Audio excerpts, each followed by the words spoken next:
Hi, my beautiful, beautiful people of Patreon. We are here for What Annoyed Kenya this week.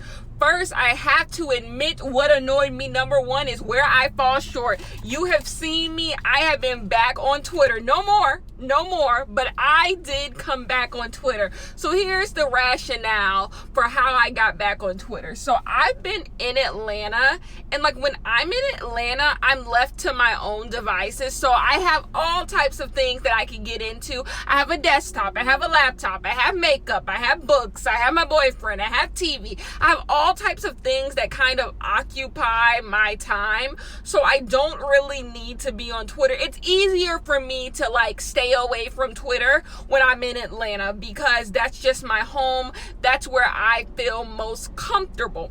But here's where we ran into an issue. It was my niece's birthday, and so I wanted to see my niece on her birthday. So I came down from Charlotte to see my baby girl, Ivy. And my niece's name is Ivy. And so when we came down, I was in Charlotte, and I stayed in Charlotte for actually quite a while. I just got back yesterday. So I was in Charlotte for quite a long time. And I was bored. There's nothing for me to do in Charlotte. There's nothing. I am not one of those people who's friends with people they went to high school with. Like, shout out to the Providence High School class of 2015. I see y'all, but I'm not friends with none of them people. I am not friends with I can say that comfortably. I am not friends with a single person that I went to high school with. So I have no one to hang out with when I come to Charlotte. I have no friends in Charlotte. The only people I know in Charlotte is my family. So there's no one to hang out with. We're in the middle of a pandemic. There's no place to go. And if I'm not going to, I'll go shopping, right? And the thing is, I am trying to save my coin. I am trying to save my coin. I am trying to shop less. So I'm also not going anywhere that would involve me spending money. So I was just in the bed all day, and I was bored watching One Tree Hill. So I was like, Kenya, go get on Twitter, see what's going on. So I got on Twitter, and at first I thought I was just going to be a creep. I was just going to creep on Twitter, see what people are talking about, not give my 2 cents. But it very quickly turned into me giving my 2 cents. And so I gave my 2 cents. And yeah, fell short, should not have been on Twitter, got met with the same mess I left Twitter with. And so yeah, it was just all bad. It was just absolutely all bad. But that's why I haven't been coming to you guys live. That's why you guys haven't seen much from me in these past few days, because I've just been in Charlotte, and it's really hard for me to like really be in the mental space to create because of that. And that brings me to my next point. A lot of people think because you like work for yourself, it's easier, or like doing YouTube is easy. And like once the work is done, yes, it is easy. You sit back and you make money for doing something that didn't take a lot of work. But the problem with being like a YouTuber or being someone who works for yourself is you never get a break. You never get a vacation. I have never taken a vacation since my YouTube channel has been doing YouTube. I have never taken a vacation. When have you seen on my channel or on Patreon me literally not say anything? Like me literally not come on for a month's time or a week's time. You don't get vacation time. It is so like it's so hard to explain to people. Like people depend on you. People have things for you to do. I was so stressed today because I have 2 sponsorships. I'm a Patreon ambassador. Like I have three things where I have to actually do stuff for. I have a Skillshare sponsorship, a jewelry sponsorship, and I have a Patreon ambassador thing to start doing. All that should have been done last week, but I was just out of town. I had to go out of town. So you have to disappoint other people to like be able to have personal time, and it's a struggle because, and then like I got a DM from Miley Cyrus, and so I have to do the stuff for Miley Cyrus's new video, and so it's a lot. It's great to be busy. Like when you work for yourself and you say you're busy, that's a great thing. You'd rather be busy than not busy, but it's just hard because you literally never get a break. Since we're on personal things, another thing that's been bothering Kenya this week is I am moving into my own home. I purchased my own home. It's a new build home, so it's being built and it will not be ready until next year, right? But my lease for my apartment is up in January like 17th or so. The lease for my apartment is up. Well, my home will not be ready by that time. So where the hell Kenya gonna live? Kenya not going back to Charlotte. Kenya's not living in a hotel. So I'm trying to me and my boyfriend are trying to figure out where the hell we gonna live until our house is done. And so this is what we got an email that said, because we were wondering why the apartment complex where I live in is 100% full to capacity. The apartment complex I live in is like the best apartment complex in my like city. So like it's always filled to capacity. And so we've been wondering why they haven't really emailed us trying to get us to renew. But finally we got our renewal email, them telling us, hey, we want you guys to stay, like please renew with us. You guys, I'm gonna tell y'all all my business, because why not? I pay $1,500, not just me, we pay $1,500 a month to stay in our 2-bedroom apartment. I don't feel like we're getting gypped. I don't feel like this is the first time where I feel like what we pay for our apartment, that includes, what does that include? What the hell does that include? It includes cable and something else. It's either water or electricity. It includes water. It includes water and it includes cable. So if you took out those two, we really only pay $1,300 just to live there. And then water and cable, right? Water, cable, Wi-Fi. So I don't feel like we're getting gypped. I like our apartment complex. I feel safe in our apartment complex. I love the city we live in. Like, it's just great. Well, apparently they figured out that we're getting a good deal.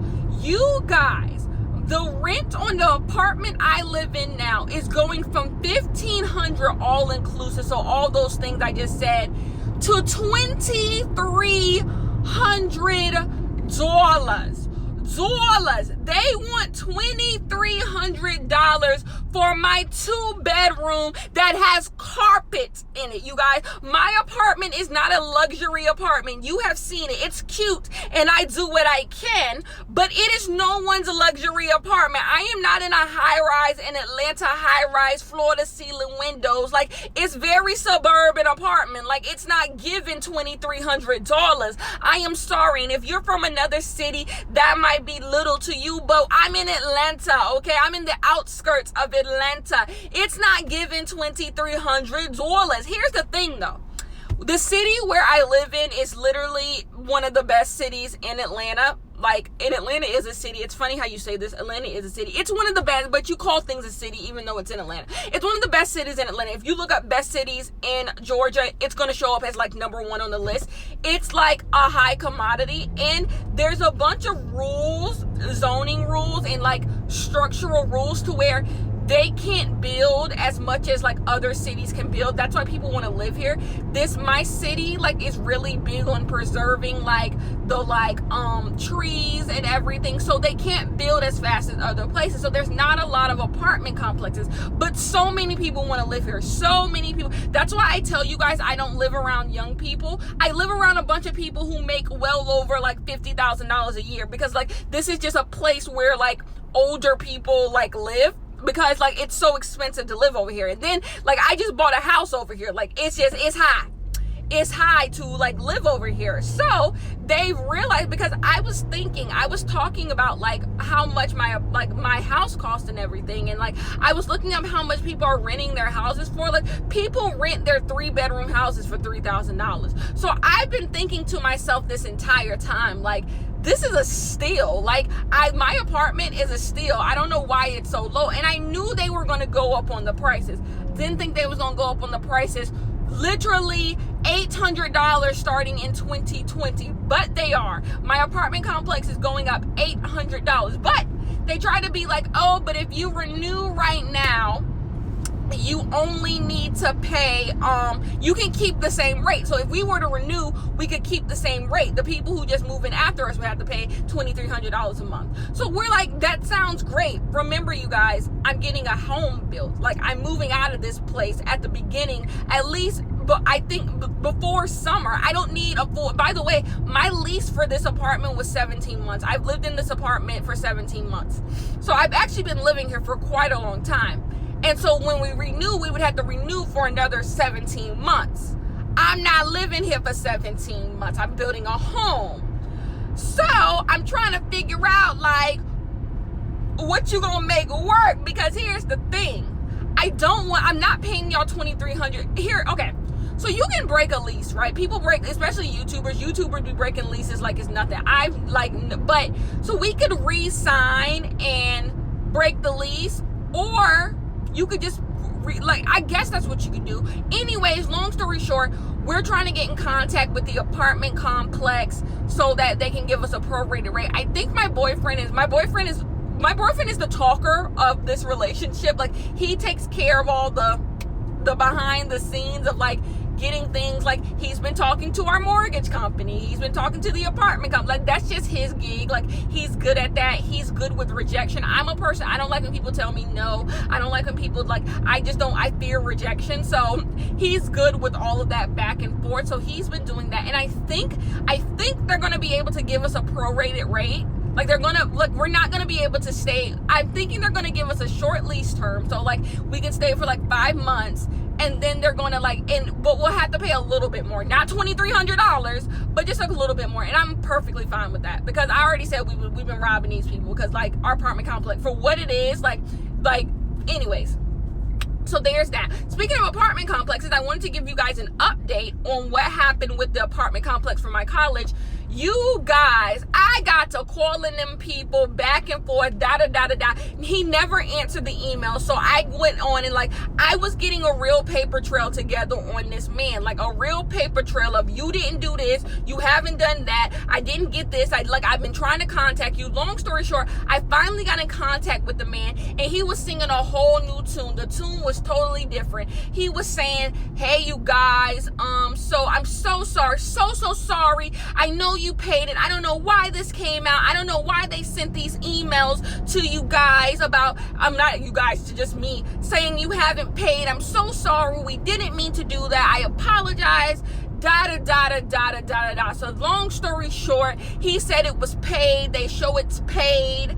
And yeah, it's done. The annoying part about that is, if I didn't have proof that I paid it, because I sent him over the proof from the place that I paid it. I paid the money.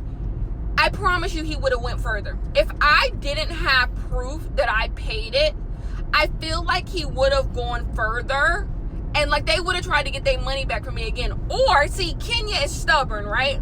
So I'm not going to give y'all money. But if it was someone who wasn't as stubborn as me, and someone who's just like, oh my gosh, not my credit. See, Kenya, you, like, yeah, if it was somebody who was real, a stickler about that, and they would have just gave that man that money, and they would have been screwed over. They would have been screwed over, but not I, says the cow. So yeah, that was that.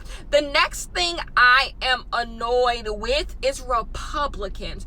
I have never seen a group of people be so scared of their daddy. I'm calling Donald Trump Daddy Trump from now on. He is their whole daddy. They literally can't do nothing to upset that man. Like, he is their daddy. It is sad to see. It is sad to see a bunch of grown people who be bullying and berating us regular normal people all day long get bullied and berated by that nacho with a wig on. Like, it is sad to see it. Like, the Republicans are going out bad. And then another thing that's bothering me, like, let's count on real votes. The microaggression of them saying Republicans are sitting right in front of us while we eat our salad and saying they don't believe that black votes are real votes. Like, are you guys seeing what's happening in front of you? Republicans are looking you dead in your face and saying, I don't believe that black people's votes matter as much as white people. Like, this is really like the 3/5 compromise. Like, this is really like black people are only a third of a person.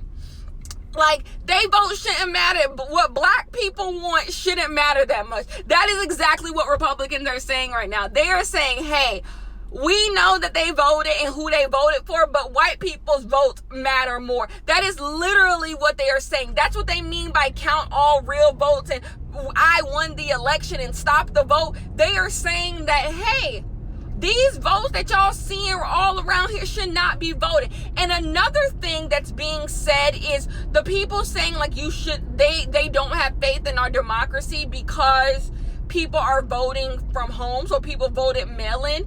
It shows you just how much this system benefits from people not voting, from black people and people who are marginalized not voting, not getting their vote. That's the only way that Republicans win. That's why I don't want to hear people say voting does not matter. The Republicans have banked, y'all are using Republican talking points. Republicans want you to believe voting does not matter. This shows all you voting doesn't matter people that this is exactly what they bank on. They bank on you believing voting does not matter. They know that if as long as people who like want good things to change don't vote, they're fine. That's why the guy said as long as mail-in votes count, a Republican will never be voted into office. Of course a Republican will never be voted into office if everyone who can vote goes out and votes, because that's how they win. That's how they win. That's how they do this stuff. So what a whole fucking mess. But I would be honest with you guys. I'm not following up Trump. Like, I'm at Juicy Crab, by the way, getting me a seafood boil. But I'm not following up with Trump. I have decided mentally I'm not following up with Trump. Like, I expect Biden to be in the office come January. And that's what I'm leaving it to, because everything else, I can't control. I can't control nothing that the Republicans are doing. All I know is I will burn this stuff down. I will burn this stuff down if anything other than that happens in January. Like, sorry. I'm not fooling up with Trump. Sometimes you have to only do what you can do.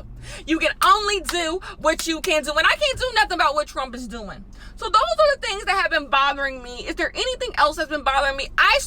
Because I came home, I've been using my Sims game because I just bought a new laptop. Y'all saw if you watch my vlog. And I don't want to download the Sims on that laptop because it's just running so fast. So I got home, I downloaded the Sims, and I didn't download the Sims. First, I updated the Sims. Child, them platforms are whooping my ass. I have no clue how to use those platforms. You know how people say put a half wall around it and then you can paint it? I don't know what the hell they talking about. I've been trying, child. But anyways, that's what Annoyed Kenya this week. Hope you guys enjoyed, and I will see you guys in the podcast that's going to get posted sometime tomorrow or the next day. Love you guys.